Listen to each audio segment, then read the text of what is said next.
শুভ সন্ধ্যা বন্ধুরা। এই আজকে ভিডিওটা করছি, ভয়েসটা দিচ্ছি, ভিডিওটা করছি আগের দিন সন্ধেবেলা, তাই জন্য শুভ সন্ধ্যা বললাম।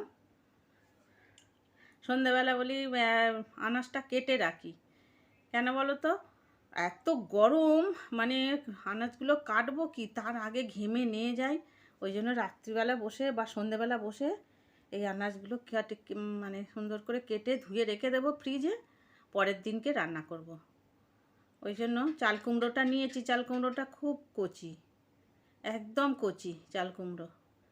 তা হাফ রান্না করব ভাবলাম, হাফ কেটেছি, কিন্তু পরের দিনকে আবার পুরোটাই কেটে নিতে হয়েছে। আর কেটে নিয়েছি ভালো, আবার রেখে দিলে পচে টচে যাবে, নষ্ট হবে। এত সুন্দর চাল কুমড়োটা, পুরো কচি, টাটকা গাছ থেকে পাড়া যেন। ওই যে কেটে গুছিয়ে রেখে দেবো ধুয়ে, নাহলে গরমের মধ্যে আনাজ কেটে তারপরে আবার মশলা করে রান্না করতে মানে এত কষ্ট হচ্ছে কি বলবো। খেতেই ইচ্ছা করছে না, এত কিছু ভাবলে মনে হয় যেন রান্নাও করব না আর খাবো না। কিন্তু রান্নাও করতে হবে, খেতেও হবে, কতদিন আর না খেয়ে থাকা যাবে।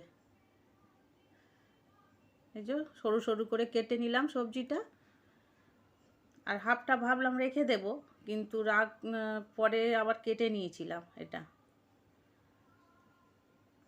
আলু নিয়েছি, পেঁয়াজ টিয়াজ নিয়েছি, কেটে নেব। আজকে শনিবার, শুভ সকাল বন্ধুরা। এই সকাল থেকে আবার ভিডিওটা শুরু করে দিয়েছি, কেন শরীর খুব খারাপ। শুনেছে লালটুর মা আমার শরীরটা খারাপ, তাই জন্য চলে এসছে, ঠাকুরের বাসনগুলো মেজে দিচ্ছে। আমি মাজতে যাচ্ছিলাম, ঠাকুরঘর পরিষ্কার করতে যাচ্ছিলাম, কিন্তু ওরা তো আমাকে খুব ভালোবাসে, প্রতিদিন এসে খোঁজ নেয়, বৌদি কেমন আছো, কী করছো, খোঁজ নেয়। যদি দেখে আমার শরীর খারাপ, ওরা এসে আমার কিছু না কিছু হাতে করে দেয়। আমি বারণ করা সত্ত্বেও ওরা কিছু না কিছু কাজ থাকলে বাকি করে দেয়।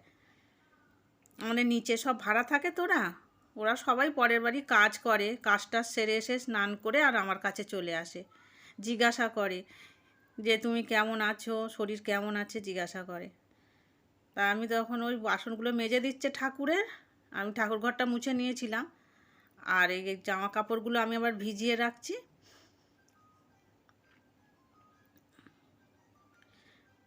দেখো, রক্তের সম্পর্কে কেউ নয়, তবু প্রতিদিন এসে জিজ্ঞাসাও কে বা করে বলো এখনকার দিনে।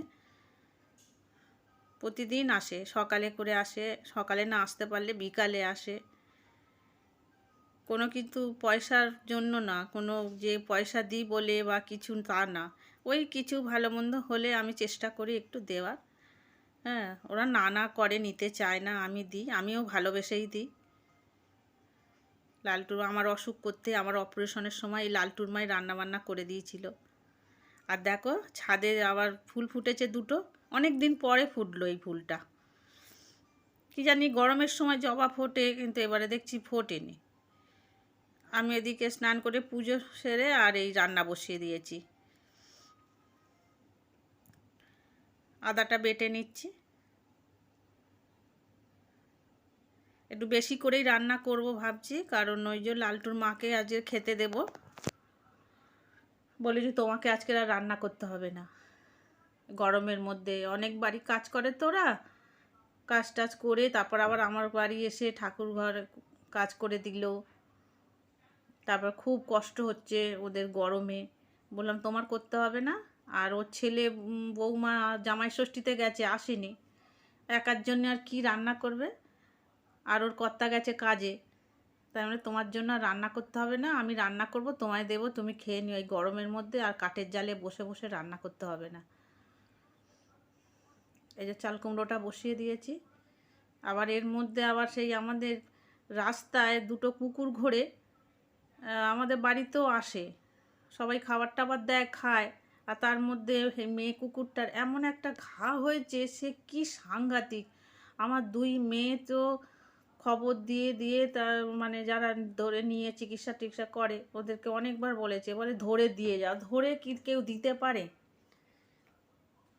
দেখো চাল কুমড়োর মধ্যে জলটা মরছে না বলে একটু ময়দা দিয়ে দিলাম, তারপর দেবে ঘন হয়ে যাবে, ঝোলটা একেবারে শুষে নেবে এই ময়দাতে, একটু বেশ মাখো মাখো হবে ময়দা দিলে।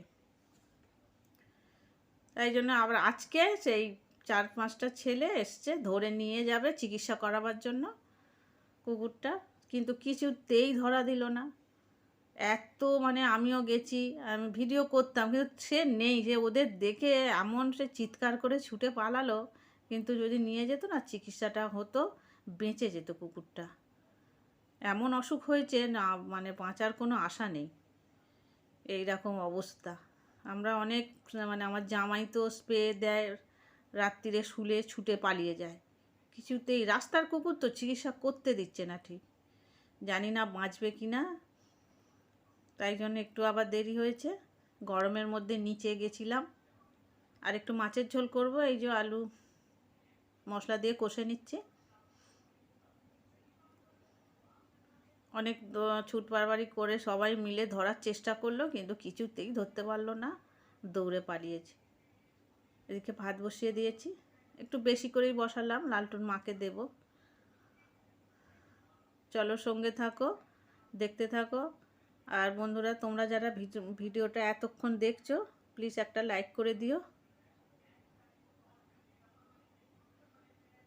আর কি বলো তো, গরমে আর এই ভয়েস দিচ্ছি তো ফ্যান চালানো যায় না, আর আমি আবার এসিতে বেশিক্ষণ থাকতেও পারি না, সবসময় তো আর এসি চালানো যায় না,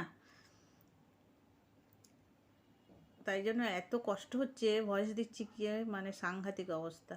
দেখো কি কি রান্না করেছি, ভাত, ওই মাছের ঝোল, আর এই যে চাল কুমড়ো দিয়ে চিংড়ি মাছ, ডাল, আর চাল কুমড়োর খোসাগুলো সরু সরু করে কেটে নিয়ে ভেজেছি। ওই লালটুর মায়ের তরকারি তুলে রেখেছি, ওকে খেতে দিয়ে দেবো। আমরা একটু দেরিতে খেলে ওর আগে দিয়ে দিই, ওরা তো অনেক ভোরে ওঠে, সেই 4টে 4:30 ওঠে, তাই ওরা খেয়ে আবার তো মানে রেস্ট নিয়ে আবার কাজে বেরোবে।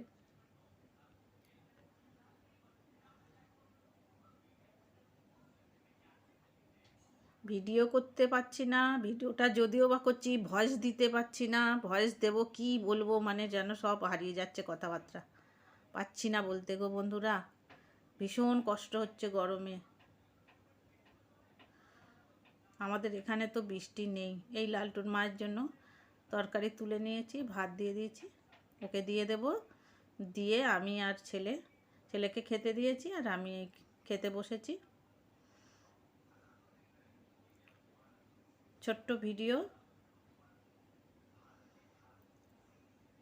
এই এখন ছোট ছোট ভিডিওই দেব, বড় তো কেউ দেখে না, স্কিপ করে দেখে, তাতে ভিডিওর ক্ষতি হয়, তার থেকে ছোট ছোট ভিডিও দিই, তোমরা স্কিপ না করে পুরোটা দেখো।